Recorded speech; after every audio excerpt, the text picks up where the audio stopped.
సమాజంలో సాటి మహిళలను పైకి తీసుకురావడానికి మనవంతు ప్రయత్నం చేయాలని శ్రీ రాజరాజేశ్వరి మహిళా సంక్షేమ సంఘం అధ్యక్షురాలు మాలి విజయలక్ష్మి పిలుపునిచ్చారు.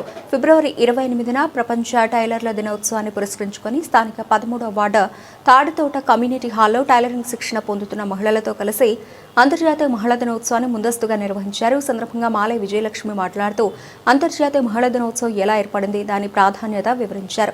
అందరికీ మహిళా దినోత్సవ శుభాకాంక్షలు తెలిపారు. కార్యక్రమంలో బోను ఈశ్వరి, కర్ణు లక్ష్మీనాయుడు, సిహెచ్ ధనలక్ష్మి అధిక సంఖ్యలో మహిళలు పాల్గొన్నారు.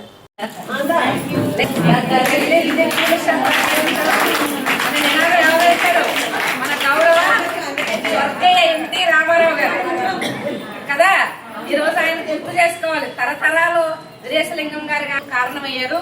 కానీ మనకి తెలుగుదేశం పార్టీ వచ్చింది పెట్టి బడుగు బలహీన మహిళలకి పైకి తీసుకొచ్చిన ఘనత మన ఎన్టీఆర్ గారిది, స్వర్గీయ ఎన్టీఆర్ గారు. తర్వాత ఎవరిది? గౌరవ ముఖ్యమంత్రి వర్యులు నారా చంద్రబాబు నాయుడు గారు. మన మూడో వ్యక్తి ఎవరు? మన రాజమండ్రి మంచి మహిళల్ని పోగు చేసింది ఎవరు? ఆదిరెడ్డి శ్రీనివాస్ గారు. అర్థమైందా? ఈ రోజు మనందరం కూడా ఇక్కడ ఎలా కూర్చోగలిగామంటే ఆదిరెడ్డి శ్రీనివాస్ గారి దయ వల్ల ఈ రోజు ఈ పండగ మహిళా దినోత్సవం జరుపుకుంటున్నాం. అంతర్జాతీయ మహిళా దినోత్సవానికి పురస్కరించుకుని ముఖ్య అతిథులుగా ఈ వార్డు యొక్క ఇన్ఛార్జి గారు మరియు పార్లమెంటు ఎస్సీ సెల్ ప్రెసిడెంట్ గారు, ఎక్స్ కార్పొరేటర్ గారు, అన్నిటికీ మించి మా ప్రియతమ సోదరిమణి మా కప్పల వెలుగు కుమారి గారికి స్వాగతం.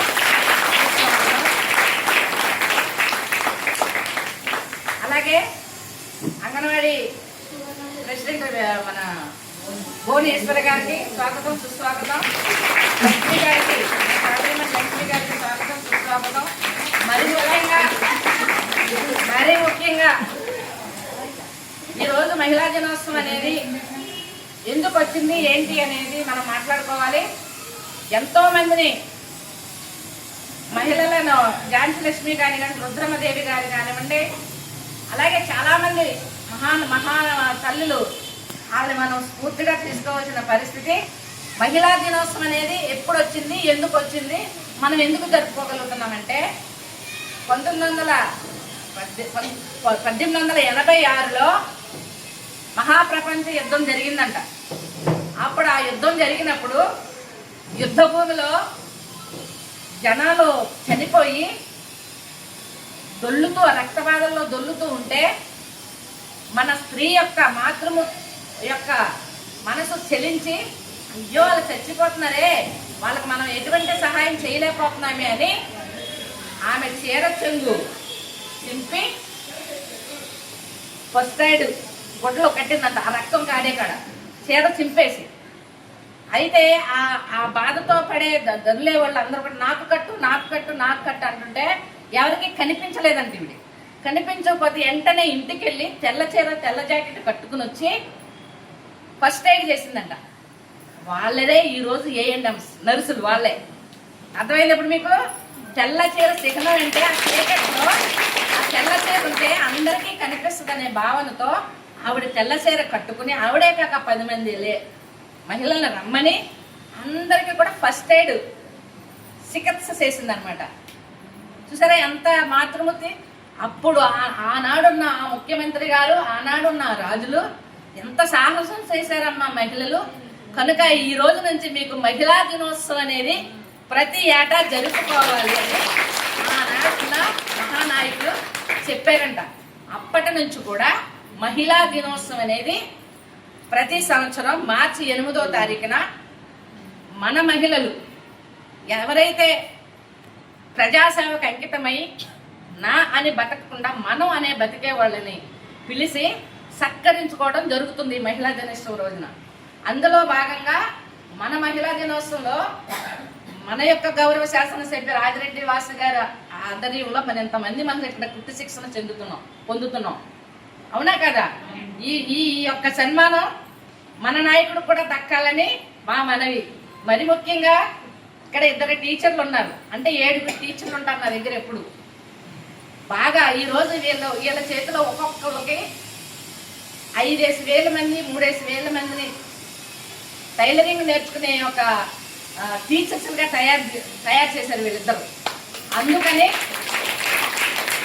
ఈరోజు ఒక డాక్టర్కి కానివ్వండి, ఒక ఎంతో ఘనత పొందిన వాళ్ళకి, కలెక్టర్లకి, వాళ్ళకి వీళ్ళకి చేసుకుంటారు సన్మానం. కానీ కుటుంబాన్ని పోషించుకుంటూ, ఇంట్లో చక్కబెట్టుకుంటూ, అన్ని ఆర్థిక మంత్రిగా ప్రతి మహిళ పనిచేస్తూ ఇంత విద్య నేర్పించిన వీళ్ళని ఎంచుకోవడం జరిగింది ఈరోజు సన్మానాన్ని. అర్థమైందా?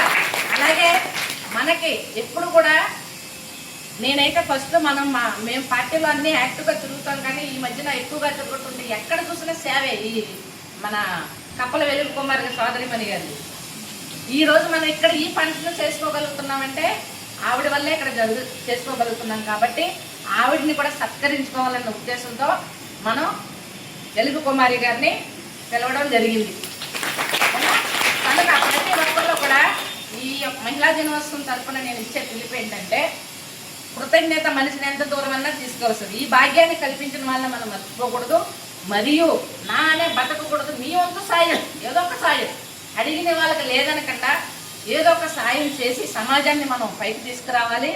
ఏదైతే స్ఫూర్తితో నారా చంద్రబాబు నాయుడు గారు మహిళల్ని పైకి తీసుకొచ్చారో మన వంతు సాయంగా మనం కూడా తీసుకురావాలి. మన ఆదిరెడ్డి శ్రీనివాస గారు వెన్నంటే మన ఆడపడుచులందరూ ఎల్లవేళలా ఉండాలని కోరుకుంటూ, మరి ఈరోజు ఈ యొక్క మహిళా దినోత్సవాన్ని పురస్కరించుకుని సోదరిమణి కప్పల వెలుగు కుమారి గారిని మాట్లాడవలసిందిగా కోరుతాం.